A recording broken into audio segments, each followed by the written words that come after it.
عمران خان کو سازش کے تحت حکومت سے نکالا گیا۔ حقیقی آزادی کی جنگ میں ہم سب نے عمران خان کا ساتھ دینا ہے۔ سابق ڈپٹی اسپیکر قاسم سوری کا عیسیٰ خیل میں ریلی سے خطاب، کہا عمران خان پاکستان کا نہیں پوری مسلم امہ کا لیڈر ہے۔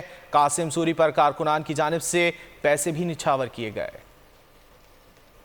عمران خان کا قصور یہ تھا کہ اس نے ہمارے پیارے نبی صلی اللہ علیہ وسلم کی حرمت کی بات کی۔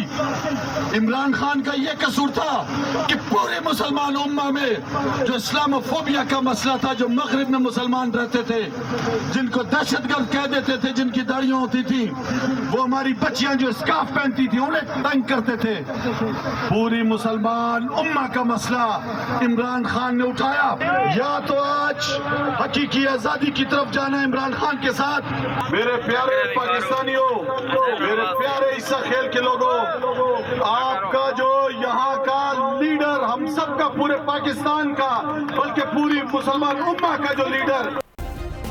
سبسکرائب کریں اور بیل دبائیں تاکہ کوئی خبر رہ نہ جائے۔